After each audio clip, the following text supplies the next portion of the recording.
everyone, welcome back to Magnet Brains. My name is CS Payal Pokhli and इस video में हम देखेंगे हमारा test number 18. That means 17 test हम ऑलरेडी देख चुके हैं. मुझे बताओ कौन कौन से वो स्टूडेंट्स हैं जिन्हें टर्म 1 में बहुत अच्छे मार्क्स लाने हैं. Not only in term 1 but overall 12th में भी बहुत अच्छे मार्क्स लाने हैं. क्योंकि क्या होता है ना, 12th खत्म करते ही अगले 3 साल तक, जब तक हमारी ग्रेजुएशन कंप्लीट नहीं हो जाती, हर अगला रिलेटिव जो हमें मिलता है वो हमसे यही पूछता है 12th में कितने स्कोर किए. मतलब वो आपसे ये नहीं पूछे कि कैसे हो, कुछ खाया, कुछ चाहिए, कुछ ये है, 12th में कितने मार्क्स आए. मेरे साथ पर्सनली हो चुका है, सो आई एम टेलिंग यू कि आपके साथ भी होगा. सो अगर आपको अपने पेरेंट्स की नाक ऊंची रखनी है, सो इन टेस्ट का भरपूर फ़ायदा उठाइए, देखिए इन्हें टाइमली और टर्म 1 और टर्म 2 में बहुत अच्छा स्कोर कीजिए, ताकि आप रिलेटिव्स को जब अपने मार्क्स बताएं तो उनको लगे अरे अच्छा वाह, नेक्स्ट टाइम आपसे पूछे ही ना, ऐसे हो जाए. ठीक है. सो कोशिश कीजिए सारे टेस्ट अटेम्प्ट करने की. जो 100 MCQ की सीरीज़ आप लोगों के लिए बनाई हुई है वो सारी आप देख लें, ताकि कोई ऐसा क्वेश्चन ना बचे जिसके ऊपर आपकी पकड़ ना हो. बहुत हो गया, चलिए अब हम शुरू करते हैं फाइनली हमारा test number 18. But before that I have to tell you कि टेस्ट 17 का रिजल्ट क्या है. रिजल्ट नहीं, आंसर की.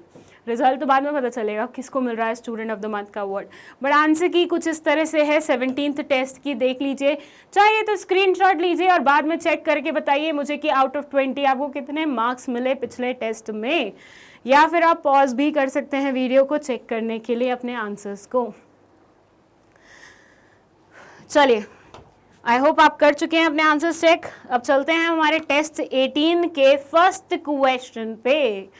Nestle manufactures its product by using environment friendly methods of production. Nestle manufactures fulfils dash objective of the management: individual, organisational, social, economic. चलिए बताइए कि Nestle manufacturers कौन से वाले ऑब्जेक्टिव ऑफ मैनेजमेंट को फुलफिल कर रहे हैं. बहुत सिंपल क्वेश्चन है, थोड़ा सा कॉमन सेंस लगाइएगा, आंसर मिल जाएगा. इसी के साथ चलते हैं हमारे सेकेंड क्वेश्चन पे, जो कि है दिस वन. ये बोल रहा है which of the following functions is performed by middle level management: analysis of business environment and its implication for survival of organization, maintenance of quality output and minimization of wastage, formulation of organizational goals and strategies, interpretation of policies framed by the top management. मैं हो गई हूँ थोड़ी सी दूर, आप चाहें तो इसका स्क्रीनशॉट लीजिए या पॉज करके रीड कीजिए और आंसर अटेम्प्ट कीजिए. चलिए फिर चलते हैं नेक्स्ट क्वेश्चन पे, और ये है डब्बा वाला का क्वेश्चन. थक गई हूँ मैं ये डब्बा वाला के क्वेश्चन के लिए, but that's a good thing for you. आपने डब्बा वाला का क्वेश्चन इतनी बार रीड कर लिया है, इतनी बार अगर आप टेस्ट सीरीज अटेम्प्ट कर रहे हैं, तो कि अब जब पेपर में आएगा ना तो ऐसे आपको लगेगा अरे ये तो पता है स्टोरी. बट एक चीज़ मैं यहाँ पे आपको क्लैरिफाई कर दूँ कि कोई भी केस स्टडी को देख के पेपर में उत्तेजित नहीं होना है कि अरे ये तो टेस्ट सीरीज में था, पायल मैम ने दिया था, चलो इसको तो पता है, हमें सीधा आंसर पे जंप करते. नहीं, ऐसी गलती मत कीजिएगा. CBSE बहुत जल्दी पकड़ता है ऐसी चीज़ें. कैसे? वो क्या करेगा, इस केस स्टडी में कुछ ट्विस्ट ला देगा और तुम पहली वाली लाइन पढ़ के बोलोगे अरे डब्बा वाला की स्टोरी है, पता है तुम्हें, और बस वही तुम CBSE के जाल में फंस जाओगे. तो ये काम बिल्कुल मत करना. पूरी केस स्टडी को रीड करना, नो मैटर तुमने उसको कितनी बार पहले से रीड किया होगा, क्योंकि यू नेवर नो कौन सी लाइन को कहाँ ट्विस्ट कर दिया गया है, कौन से क्वेश्चन को कहाँ पे आपसे पूछ लिया गया है. तो वो काम बिल्कुल मत करना. That was the special tip जो आज मैं आपको देना चाहती थी. जैसे मास्टर शेफ में होता है ना, Amul tip of the day. So ये अमूल तो नहीं है, लेकिन this is Payal ma'am's tip of the day. ठीक है. सो याद रखिएगा इस चीज़ को. डब्बा वाला की स्टोरी मैं तो दोबारा रीड नहीं कर रही हूँ, मैं सिर्फ ये क्वेश्चन रीड कर रही हूँ, आप खुद से करिएगा. क्वेश्चन है What is the secret of success of the business of डब्बावालास as highlighted in the above case? आपको इनका सीक्रेट ऑफ सक्सेस पता लगाना है. Quality of management, division of work and specialization, coordination, all of the above. अगर आपने book में ये topic पढ़ा है ना, तो आपको पता है कौन से टॉपिक के अंदर दिया हुआ है, दोनों चीज़ें हो सकती हैं, तो आपको पता चल जाएगा आंसर क्या है. मैं थोड़ा सा दूर हो रही हूँ, आप चाहे तो इसका स्क्रीनशॉट लीजिए, आराम से रीड कीजिए, कोई जल्दी नहीं है. बस ये याद रखना कि पेपर होगा 90 मिनट का और तुम्हें मिलेंगे 50 क्वेश्चन 90 मिनट में सॉल्व करने के लिए। उतनी सी तेज़ी बस मेंटेन रखना, बाकी कोई तेज़ी की ज़रूरत नहीं है। चलो स्क्रीनशॉट ले लेना अगर नहीं ज़्यादा टाइम मिल पाया है तुम्हें रीड करने का। तो मैं जंप कर रही हूँ हमारे 4th क्वेश्चन पे और ये क्वेश्चन बोल रहा है Which of the following points supports the fact that management is a profession? Service motive, personalized application, principles based on experimentation, based on practice and creativity. Which of the following points supports the fact that management is a profession? चलिए बताइए क्या है आपका correct answer. और इसी के बाद चलते हैं हमारे नेक्स्ट क्वेश्चन पे। ये है गैंग प्लैंक से रिलेटेड एक question. So gang plank was one of my favourite topics when I taught this, and इससे रिलेटेड कोई भी क्वेश्चन आता है तो मुझे बड़ी खुशी होती है, पता नहीं क्यों। सो यहाँ gang plank permits dash communication question आया है। 4 ऑप्शन दिए हुए हैं, diagonal, horizontal, vertical, none of the above. जल्दी से मार्क करो, और इस टॉपिक में कोई भी अगर तुम्हें कंफ्यूजन है या डाउट है तो जाके वीडियोस देखो। तुम लोगों के लिए ये भी बता दूं कि ऑलरेडी 12th क्लास के टर्म 1 में जितने भी चैप्टर आने वाले हैं सबकी वीडियोस बन चुकी हैं, फुल एंड फाइनल। पूरा सिलेबस एक एक टॉपिक तसल्ली से पढ़ाया है मैंने, ठीक है। मतलब this is like kind of मेरे को बच्चे इस चीज़ के लिए एक्नॉलेज करते हैं कि मैम वो टॉपिक्स जो बाकी सब छोड़ देते हैं छोटे से छोटे, आप वो भी कवर करते हो।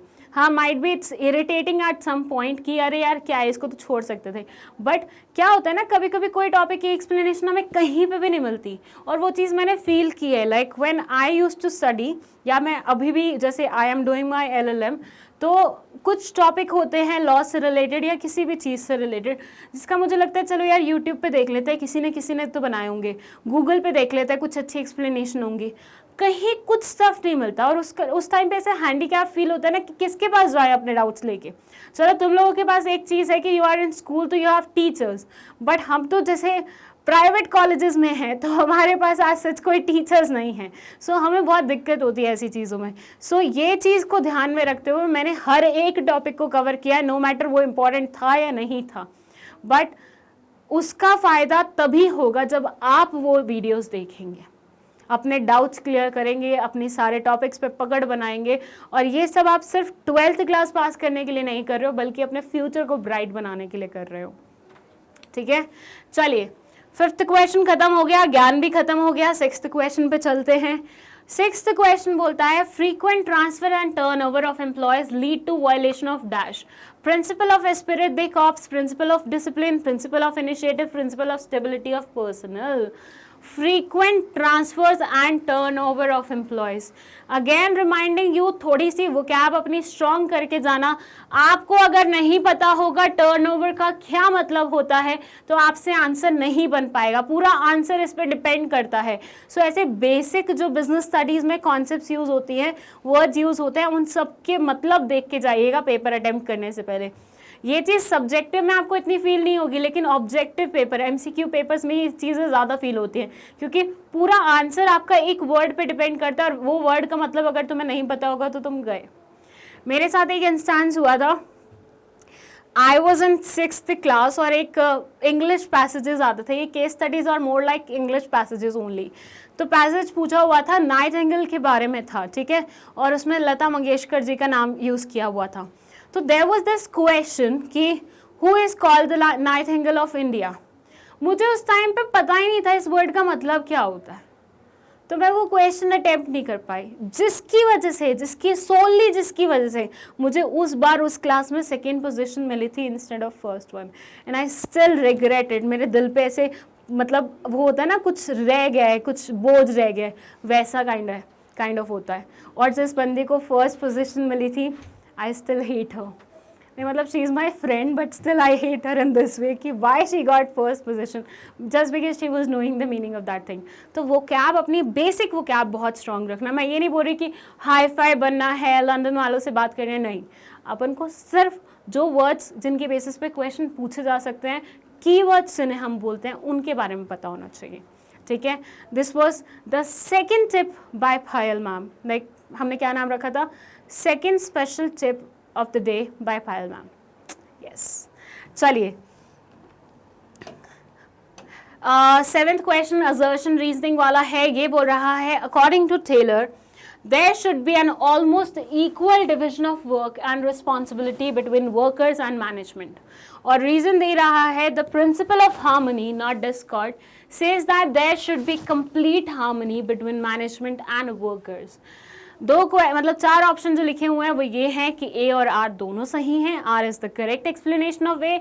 ए और आर दोनों सही हैं लेकिन R is not the correct explanation of A. A is true but R is false. A is false but R is true. ठीक है, तो ये इस तरह का क्वेश्चन है. असर्शन रीजनिंग वाले क्वेश्चन के रिगार्डिंग टिप्स भी आपके सामने आ चुकी हैं.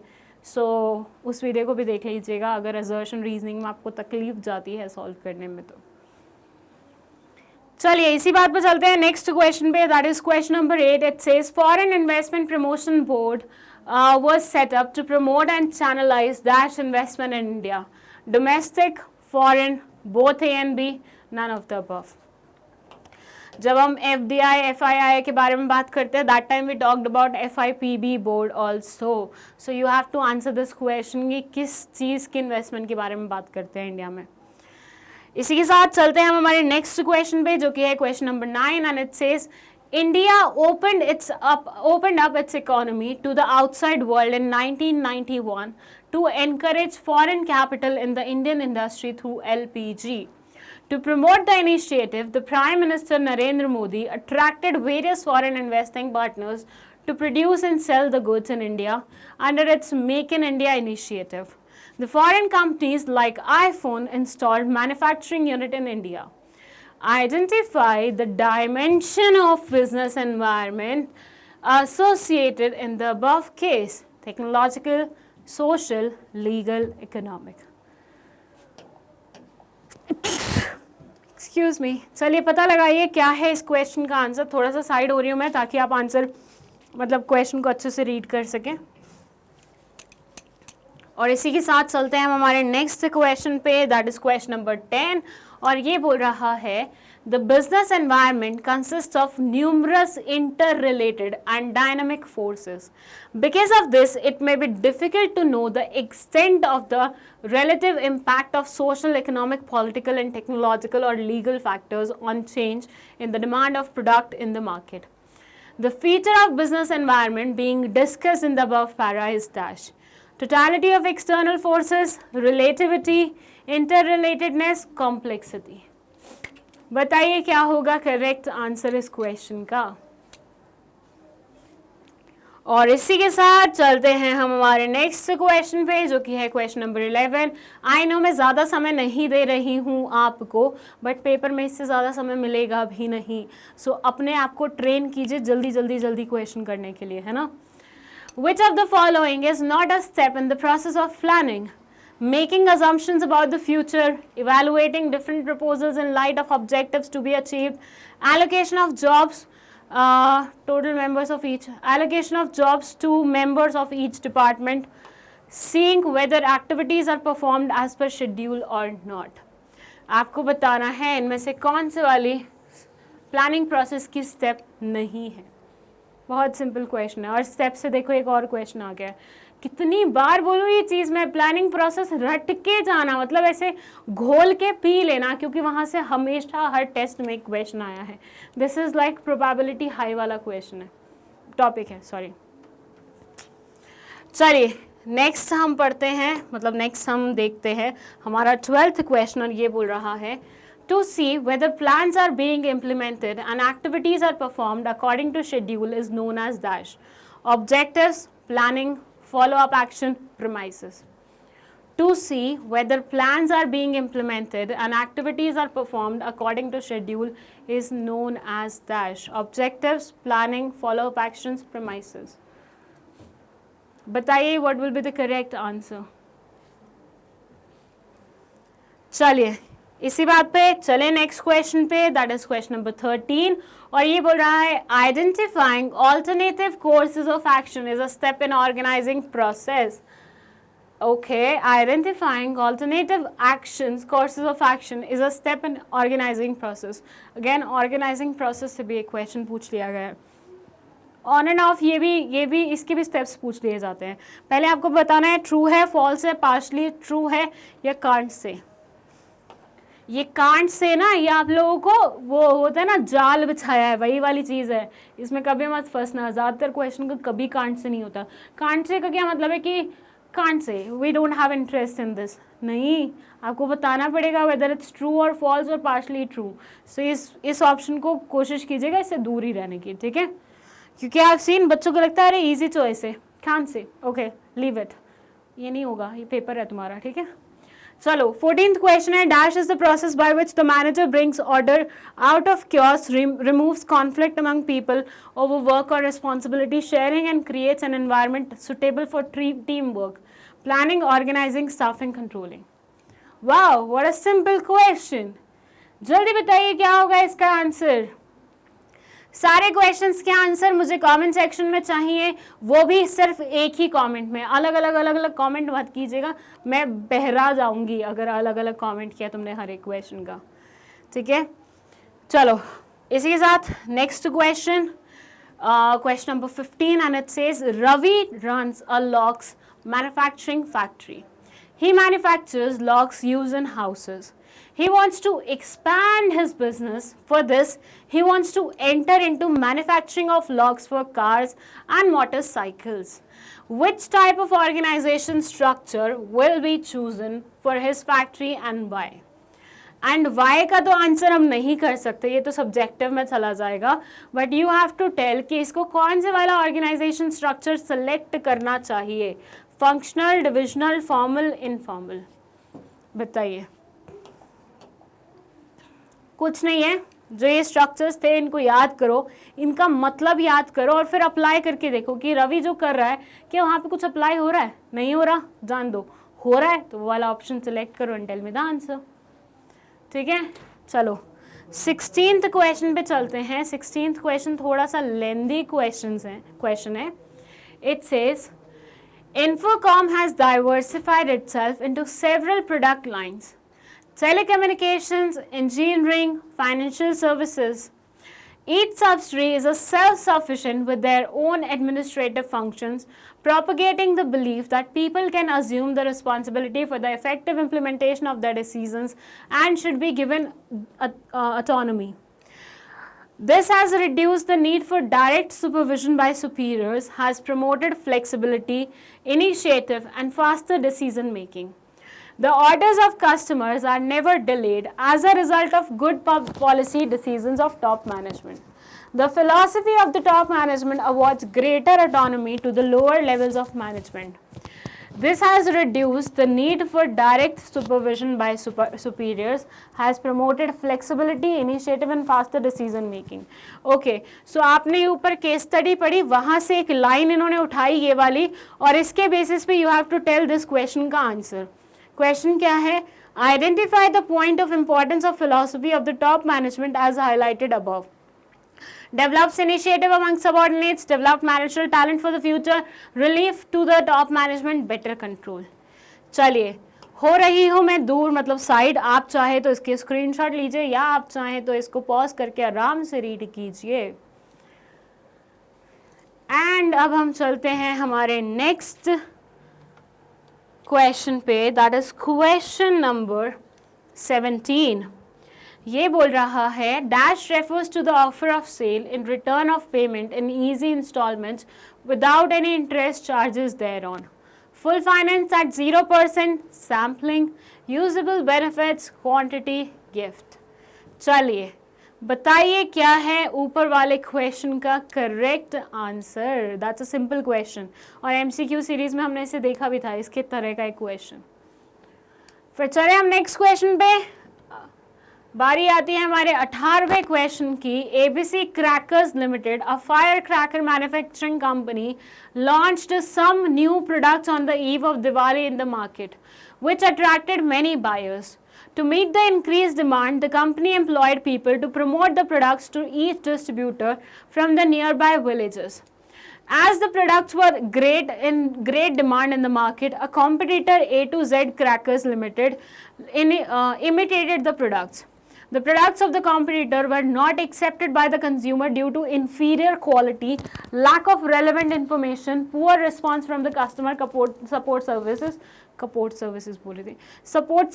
wherever it was a status symbol to buy the product of ABC Crackers Limited because of its quality and responsible management.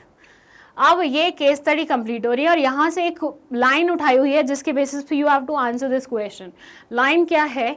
ABC Crackers Limited, a firecracker manufacturing company, dashed Diwali in the market, which attracted many buyers. Which of the following things is marketed here in the above case? Services, places, product, ideas.